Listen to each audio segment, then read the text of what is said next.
Shalom Bapak Ibu. Selamat pagi semua. Sebelumnya mari kita berdoa ya. Bapa yang baik di dalam sorga, kami mengucap syukur atas berkat-Mu yang selalu baru setiap hari. Terima kasih untuk pagi ini Engkau memberkati kami dengan kesehatan tubuh, kehidupan yang masih Engkau percayakan kepada kami. Berkati kami semua yang ada di Kingdom Generation Prayers ini. Urapi kami semua dalam mendengarkan Injil firman-Mu, agar apa yang kami dengarkan pagi ini bisa jatuh di tanah hati kami yang subur dan berbuah lebat demi kemuliaan nama-Mu. Urapi anak-Mu yang akan menyampaikan kebenaran firman-Mu, karena sungguh tanpa Engkau, anak-Mu bukan siapa-siapa. Berbicaralah kepada masing-masing dari kami Bapa, penyertaan-Mu sempurna dalam kehidupan kami. Di dalam nama Tuhan Yesus, haleluya. Amin. Shalom, Bapak Ibu. Masih dengan tema yang sama ya di bulan ini, yaitu lembah keputusan. Ya, jadi kita diminta untuk memilih kehidupan ya. Lembah keputusan, dan di minggu ini berbicara tentang tidak memilih juga sebuah pilihan. Tapi kita memilih untuk kehidupan ya, Bapak Ibu. Amin ya. Jadi kita tidak berada di area abu-abu, yaitu kita tidak memilih ya, tapi kita memilih kehidupan gitu. Jadi memang bahasa kata-kata ini memang biasanya sih kita dengarkan ya. Saya golput aja lah ya, saya golput. Tapi golput itu adalah kita tidak memilih, tapi itu adalah sebuah pilihan gitu ya. Ya, masih dengan nats pembimbing yang sama ya Bapak Ibu, di Ulangan 30 ayat 19. Aku memanggil langit dan bumi menjadi saksi terhadap kamu pada hari ini. Kepadamu ku perhadapkan kehidupan dan kematian, berkat dan kutuk. Pilihlah kehidupan supaya engkau hidup, baik engkau maupun keturunanmu. Ya, Bapak Ibu, kita diminta untuk memilih A atau B, ya kan? Hitam atau putih. Tidak ada tiga pilihan di sini ya. Jadi tidak ada pilihan tidak memilih, tapi diminta untuk memilih salah satu gitu ya. Jadi memilih kehidupan atau kematian gitu kan. Jadi bukan golput ya Bapak Ibu. Jadi tidak di abu-abu gitu, tapi kita harus memilih kehidupan gitu. Bapak Ibu, di dalam kehidupan kita selalu diperhadapkan dengan banyak banget pilihan ya. Jadi pilihan itu hakikatnya itu telah dianugerahkan kepada kita oleh Allah semenjak kita manusia itu diciptakan, yaitu memberikan kehendak bebas kepada manusia yang diciptakan. Jadi Tuhan itu sudah dari awal itu udah memberikan kita itu hak bebas, yaitu pilihan. Jadi kita itu dikasih kehendak bebas itu untuk memilih gitu. Mau A atau B, hitam putih, mau apapun yang kita pilih itu adalah kehendak yang dikasih sama Allah kepada kita ya, waktu penciptaan. Nah, seperti yang sudah disampaikan oleh Pastor Martinus Liur ya pada sharingnya sebelumnya, bahwa rata-rata orang dewasa itu membuat sekitar 35.000 keputusan sadar setiap hari.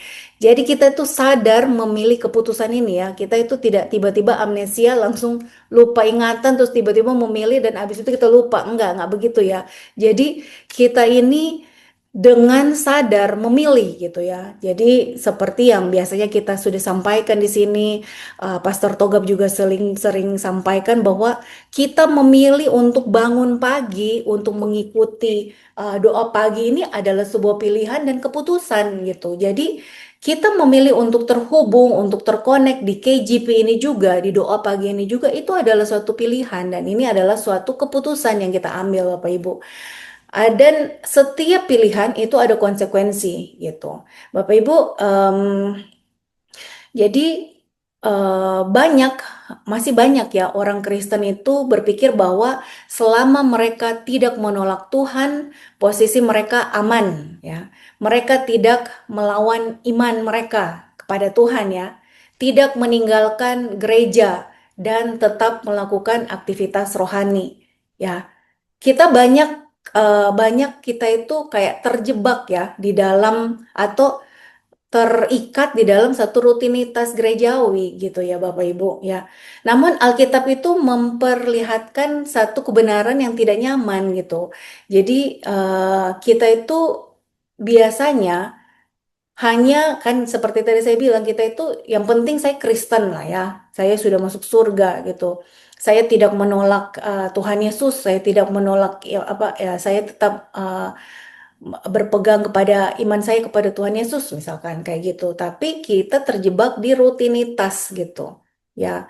Jadi Alkitab memperlihatkan satu kebenaran yang tidak nyaman bahwa menunda keputusan rohani bukan sikap netral gitu ya. Jadi sebenarnya kita itu tidak di arah area netral ya. Banyak orang memilih untuk menunda keputusan di dalam mengikuti Tuhan Yesus ya. Jadi eh, menunda untuk mengikuti teladan Tuhan Yesus pun juga itu adalah bukan sikap yang netral sebenarnya ya. Jadi kita ini harus kita diciptakan sebagai anak Tuhan Yesus dan kita anak Allah ya. Dan melalui Tuhan Yesus kita itu mengikuti Tuhan Yesus bukan sekedar aktivitas rohani gitu ya. Jadi di sini dikatakan bahwa bukan tentang aku lagi, melainkan tentang Kristus yang hidup di dalam aku. Ya, jadi Paulus juga sudah sering mengatakan hal ini ya. Ini bukan tentang aku lagi, bukan tentang siapa saya, tapi tentang Tuhan Yesus yang hidup di dalam saya, gitu kan. Ya, banyak keputusan-keputusan kita yang akhirnya itu membuat satu perubahan ya, sedikit demi sedikit perubahan-perubahan itu terjadi. Tergantung dari keputusan kita sekarang, apakah kita akan memilih satu keputusan yang akan mengarah ke arah lebih baik atau akan mengarah kepada kehancuran kita ya. Saya melakukan keputusan sadar saya ya, keputusan sadar saya untuk mengikuti Tuhan Yesus 11 tahun yang lalu. Ya, kalau mau dibilang keputusan ini adalah satu keputusan radikal, iya, karena saya memang berhenti dari semua kehidupan duniawi saya waktu itu ya. Saya sebelum mengambil keputusan radikal, saya itu sering menunda. Jadi banyak-banyak apa namanya eh, hal yang banyak orang atau banyak hal atau apapun yang Tuhan sudah kasih tanda-tanda ya kepada saya ya, ya melalui gembala komsel saya gitu, eh, kakak Cahyo dan kakak Ririt gitu ya waktu itu tuh selalu mengingatkan saya, terus kayak teman-teman saya yang sudah duluan bertobat dari saya itu selalu mengingatkan saya juga. Mungkin juga mereka selalu bawa saya di dalam doa mereka ya. Tapi saya itu selalu menunda keputusan saya sampai di mana di titik saya itu sudah lelah dengan kehidupan. Jadinya saya akhirnya berserah kepada Tuhan. Saya berserah, saya bilang sama Tuhan, Tuhan, kalau memang Tuhan mau ambil nyawa saya, silahkan. Saya sudah capek hidup di dunia dan kalau memang Tuhan mau ambil, ambil saya saja. Kalau memang Tuhan mau pakai, pakai saya saja Tuhan. Saya serahkan semuanya kehidupan saya kepada Tuhan, gitu.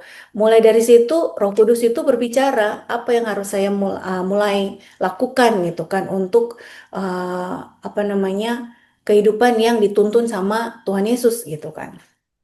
Jadi Roh Kudus berbicara kepada saya mulai saat pertobatan saya, gitu. Jadi Bapak Ibu, keputusan-keputusan kecil kita yang mencerminkan Kristus di dalam kita itu menentukan di mana posisi kerohanian kita ya. Keputusan kecil, kecil-kecil aja sebenarnya. Di dalam penentuan keputusan kita itu akan menentukan kerohanian kita. Ya, Tuhan tidak menuntut kita lakukan hal-hal yang besar, yang spektakuler, yang WOW gitu kan. Tetapi eh, kita itu diminta untuk lakukan hal-hal kecil aja yang mencerminkan pribadi Tuhan Yesus gitu ya. Ya, yang itu akan membawa kita kepada kehidupan. Ya, memilih kehidupan di dalam Kristus itu bukan pilihan yang populer ya. Ya, saya Ulangi sekali lagi ya, memilih kehidupan di dalam Kristus itu bukan pilihan yang populer di mata dunia, ya. Tetapi kita sudah berada di jalur yang benar ya, Bapak Ibu.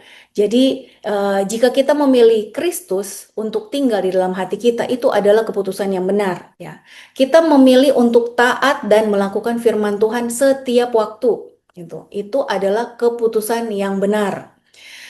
Ini adalah quote yang disampaikan waktu itu oleh Pastor Roni Dwikora Sumito ya. Jadi beliau sampaikan bahwa waktu itu ya, saya ingat tahun 2024 Natal kalau nggak salah ya, 2023 Natal ya saya lupa ya, sekitar tahun itu. Nah, ini disampaikan bahwa follow Jesus, not your heart. Orang dunia boleh berkata bahwa follow your heart gitu kan, follow your heart aja gitu. Ambil keputusan follow your heart aja. Nah, tapi bukan itu yang diminta oleh Tuhan Yesus. Tuhan meminta kita diminta untuk follow Jesus, not your heart. Gitu. Alkitab mengatakan follow Jesus gitu ya. Karena Tuhan Yesus berkata, "Akulah jalan kebenaran dan hidup." gitu. Jadi kita diminta untuk mengikuti Yesus, mengikuti teladan Yesus ya. Believe in Jesus, not yourself. Ya, orang dunia berkata, believe in yourself. Kamu percaya dengan diri kamu gitu kan. Tetapi Alkitab berkata, believe in Jesus, not yourself. Jadi jangan kita sembarang untuk apa namanya ya, memperkatakan hal-hal yang eh, apalagi kalau kita memberikan nasihat kepada orang-orang gitu ya, uh, believe in yourself gitu ya. Percaya pada diri kamu gitu. Memang benar kita harus percaya kepada diri, tetapi kita harus percaya kepada Tuhan Yesus duluan, baru kita percaya sama diri kita gitu. Kalau kita sudah berjalan bersama Tuhan Yesus, kita akan lebih percaya diri ya. Jadi mengingatkan kepada saya saat dimana saya dituntun Tuhan di dalam keputusan-keputusan saya ya. Jadi berjalan bersama Yesus itu Godfidence ya. Kita confidence bersama dengan Tuhan Yesus gitu. Matius 7 ayat 16 sampai 20 mengingatkan kita bahwa kita ini harus menghasilkan buah gitu kan. Kita sudah memilih kehidupan ya. Kita sudah memilih kehidupan, berarti kita harus berbuah gitu. Matius 7 ayat 16 saya bacakan sampai 20. Dari buahnya lah kamu akan mengenal mereka. Dapatkah orang memetik buah anggur dari semak duri atau buah ara dari rumput duri? Demikianlah setiap pohon yang baik menghasilkan buah yang baik, sedangkan pohon yang tidak baik menghasilkan buah yang tidak baik. Seperti Pastor Mita juga pernah sampaikan bahwa kalau hati kita itu tidak baik, itu dijamin 100% apa yang keluar pun juga itu tidak baik. Kan banyak yang seperti Pastor Mita sampaikan waktu itu, banyak orang bilang, saya ini kata-kata saya saja yang jahat, hati saya baik gitu. Enggak, jangan percaya ya Bapak Ibu. Apa yang keluar dari hati, apa yang keluar dari mulut itu dari hati gitu. Yang terpancar keluar itu adalah dari hati kita gitu. Jadi buah yang kita hasilkan itu adalah dari hati kita. Tidak mungkin kita berbuah yang baik kalau hati kita itu jahat gitu. Ya, dan ayat 18 ya, saya sambung lagi. Tidak mungkin pohon yang baik itu menghasilkan buah yang tidak baik, ataupun pohon yang tidak baik itu menghasilkan buah yang baik. 19. Dan setiap pohon yang tidak menghasilkan buah yang baik pasti ditebang dan dibuang ke dalam api. Jadi dari buahnya lah kamu akan mengenal mereka. Bapak Ibu, pilihan kita udah baik. Apapun yang kita hasilkan harusnya itu baik, ya kan? Jika kita memilih kehidupan, ada dua hal yang akan berubah dari keseharian kita. Ya, kalau kita memilih kehidupan kita, dua hal yang akan berubah di dalam kehidupan kita. Ini saya rasakan juga ya. Dan kalau memang Bapak Ibu mengalami hal yang sama, nanti dikasih jempol ya. Yang berubah itu dari tutur kata dan dari tindakan. Yang pertama itu tutur kata ya. Bapak Ibu, selalu kita itu diingatkan ya, dalam hati kita itu setiap kali kita berkomunikasi atau bersosialisasi dengan orang yang kita temui, ya, kita harus setiap hari memperkatakan apakah pilihan bahasa yang saya pakai setiap hari itu sudah mencerminkan Kristus yang tinggal di dalam hati saya atau di dalam diri saya. Jadi saat kita berkata-kata, berbahasa, kita balik lagi kepada diri kita, apakah saya sudah berbahasa yang baik, yang mencerminkan Kristus gitu kan? Seringkali itu kita tidak sadar bahwa kita itu mengikuti pergaulan dengan bahasa-bahasa yang kekinian ya. Bagi anak-anak Gen Z seperti saya ini, membawa saya itu kayak kita itu membawa pada pilihan-pilihan kadang-kadang pilihan-pilihan yang salah di dalam bahasa ya. Bahasa kita itu yang populer saat ini ya, eh mungkin anak-anak Gen Z ini juga tahu ya, itu yang kayak minta maaf ya, anjir gitu kan, anjir gitu. Nah, itu bahasa yang sekarang-sekarang ini lagi populer gitu. Kadang kita juga terbawa dengan bahasa-bahasa itu gitu kan. Tapi sebagai anak-anak Tuhan yang sudah memilih untuk Tuhan Yesus Kristus itu tinggal di dalam kita, kita harus memilih untuk tidak memakai bahasa itu harusnya. Kita tidak memilih untuk membahasakan bahasa-bahasa yang tidak baik untuk brand image kita sebagai anak Tuhan Yesus gitu. Ya, seringkali kita itu eh, kata-kata contoh-contoh yang keren, apa bahasa-bahasa yang menurut orang-orang keren, tapi itu tidak keren sebenarnya di dalam kerajaan Kristus ya. Jadi kita pikir keren, tapi itu tidak mencerminkan Kristus yang tinggal di dalam kita ya. Karena itu kita itu tidak boleh mengikuti arus dunia yang ada gitu. Dunia bilang keren, tapi menurut apa namanya, menurut Tuhan Yesus itu seharusnya sih nggak keren ya. Bahasa maki-makian kan nggak keren ya. Yang kedua adalah tindakan yang berubah pada saat kita memilih kehidupan, kita memilih Kristus. Yang berubah itu adalah tindakan. Yang pertama tadi tutur kata, yang kedua adalah tindakan. Kadang kita itu terburu-buru dalam mengambil tindakan yang berujung pada kehancuran. Perlu kita sadari bahwa kita ini adalah perwakilan kerajaan Kristus ya di bumi ya, Bapak Ibu. Kita selalu diingatkan setiap pagi oleh Pastor Toga bahwa kita adalah perwakilan kerajaan Kristus di bumi gitu. Jadi semua mata itu tertuju kepada kita gitu. Sama seperti kita ini adalah bangsa Israel. Semua bangsa itu melihat bangsa Israel, melihat tingkah laku, tindakan bangsa Israel yang dipimpin oleh Tuhan gitu. Dimanapun kita berada, kita ini adalah perwakilan kerajaan Kristus. Jadi tindakan kita itu mewakili kerajaan Kristus. Ya, jadi semua mata tertuju kepada kita. Jadi kalau kita mau bertindak, misalkan ya, contoh kita itu sedang emosi ya, bagaimana cara kita mengendalikan emosi? Kalau saya ya saya bisa em, uh, saya kasih gambaran ya. Waktu itu saya pernah lagi nyetir ya. Saya pernah lagi nyetir di sini di Lampung sini ya. Saya pernah nyetir di depan saya ada mobil itu iring-iringan berdua gitu kan, dua. Tapi pelan terus kayak agak ugal-ugalan gitu kan, sedikit tapi pelan gitu kan. Nah, saya lihat mereka itu ternyata sedang beradu argumen padahal di mobil dan mobilnya lagi jalan dan menghalangi jalan gitu kan. Saya di belakang tapi posisinya saya pelan-pelan gitu kan. Saya lihat mereka lagi beradu argumen gitu kan. Habis itu kayak ditunjuk-tunjuk gitu kan, kan kita kan bisa lihat ya kayak bayang-bayangan di depan ya. Tunjuk-tunjuk gitu terus kayak berhenti ya, berhenti terus yang satu juga berhenti. Pas mereka keluar turun gitu kan. Satu anak muda, satu senior ya, agak-agak separuh bayah gitu ya, maksudnya agak senior orangnya ya.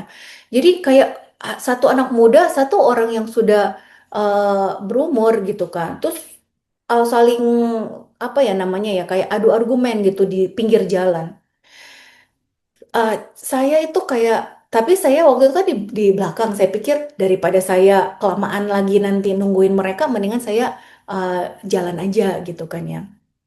Jadi sebenarnya ya dalam pikiran saya pikir pasti saya tidak tahu penyebabnya ya. Cuman maksudnya saya menyimpulkan bahwa mereka itu memberi makan ego mereka. Jadi mereka itu memberi asupan ego mereka yang diutamakan gitu kan. Jadi tidak memilih Kristus yang berperkara di dalam kehidupan mereka ya. Saya nggak tahu ya mereka agamanya apa ya. Tetapi mereka tidak memilih Kristus di dalam hidup mereka, di dalam hati mereka ya. Bapak Ibu, izinkan saya itu membagi tips saya ya. Kalau saya itu lagi mau marah-marah gitu ya. Marah kan nggak apa-apa, tapi jangan marah-marah ya. Jadi marah saya itu biasanya itu kalau saya praktek adalah yang saya praktekkan itu setiap kali saya benar-benar udah sampai di ubun-ubun ya. Saya tarik napas, hembuskan, tarik napas, hembuskan. Jadi saya nggak mengeluarkan kata-kata. Saya tidak berkata-kata. Saya cuma tarik napas, hembuskan, tarik napas sambil hitung sampai 10. 1, 2, 3, 3, 4, 5, 6 sampai 10. Sekali lagi, kalau masih belum, sekali lagi gitu kan. Kemudian saya juga berkata-kata di dalam hati saya, Tuhan Yesus tolong saya, Tuhan Yesus tolong saya berucap, dan kadang-kadang saya berucap ya di dalam hati saya berucap, kadang-kadang terucapkan di luar, Tuhan Yesus tolong saya, sambil saya tarik nafas keluarkan gitu. Jadi saya memberi waktu ya, saya memilih untuk memberi waktu jeda atau sela ya di dalam hidup saya, di dalam saat saya itu meminta pertolongan sama Tuhan gitu kan. Kita memberi ruang untuk Tuhan Yesus mengambil alih keputusan hidup kita ya, keputusan kita. Ini masalah berbicara tentang hidup dan mati juga ini ya. Jadi kita memilih untuk mengizinkan Tuhan Yesus mengambil alih kehidupan kita. Nah, jadi saat dimana kita bisa berdamai dengan diri saya dan kita tidak memberi makan ego kita, itu saat dimana kita itu memilih untuk taat sama Tuhan gitu ya. Jadi Bapak Ibu, mari kita sama-sama memutuskan ya untuk memilih kehidupan yang berpusat kepada Tuhan Yesus. Sekali lagi ya Bapak Ibu, mari kita sama-sama memutuskan untuk memilih kehidupan yang berpusat kepada Tuhan Yesus melalui iman kita, melalui kasih kita, melalui ketaatan kita, ya. Jadi kita harus memiliki iman, kita harus memiliki kasih, kita taat kepada perintah dan ajaran-ajaran Tuhan melalui firman Tuhan ya, yang kita baca setiap hari melalui Alkitab ya. Apakah Tuhan Yesus disenangkan melalui ucapan dan tingkah laku kita? Ya, jadi kita sama-sama merenungkan hal ini. Jadi setiap kali kita mau mengambil keputusan, apakah Tuhan Yesus disenangkan melalui ucapan saya? Apakah Tuhan Yesus disenangkan melalui tingkah laku saya, tindakan saya gitu. Kita selalu harus kembali mengingatkan kepada diri kita ya. Jadi ketika kita mengenal pribadi Tuhan Yesus dengan lebih dekat, kita menjadi sadar bahwa kita adalah ambasadornya Tuhan ya. Kali lagi ya, kita sadar bahwa kita itu adalah ambasadornya Tuhan. Apapun yang kita perkatakan, tindakan apa yang kita pilih harus mencerminkan Kristus sehingga nama Tuhan Yesus dipuji dan dimuliakan. Amin ya Bapak Ibu. Baik Bapak Ibu, kita sharingkan keputusan apa yang saya pilih yang mencerminkan pribadi Tuhan Yesus sepanjang minggu ini yang sudah berjalan ya Bapak Ibu, ceritakan. Yang kedua, apa hal yang perlu saya perbaiki dalam pilihan yang saya pilih ya sepanjang minggu kemarin ya, ceritakan. Mari kita berdoa. Bapa, anakmu sudah selesai berbicara, biarlah kebenaran firman-Mu bisa jatuh di tanah hati kami yang subur ya Bapa, dan tetap berbuah lebat demi kemuliaan nama-Mu. Roh Kudus-Mu terus berbicara kepada masing-masing dari kami ya Bapa. Biarlah apapun yang kami putuskan hari ini, apapun yang kami sampaikan, yang kami katakan, bahasa kami, tindakan kami ya Bapa, biarlah terus mencerminkan pribadi Engkau ya Bapa yang hidup di dalam kami. Terima kasih ya Bapa, biarlah kami boleh dapat terus diperlengkapi agar kami terus serupa dengan Engkau ya Bapa. Di dalam nama Tuhan Yesus, haleluya. Amin.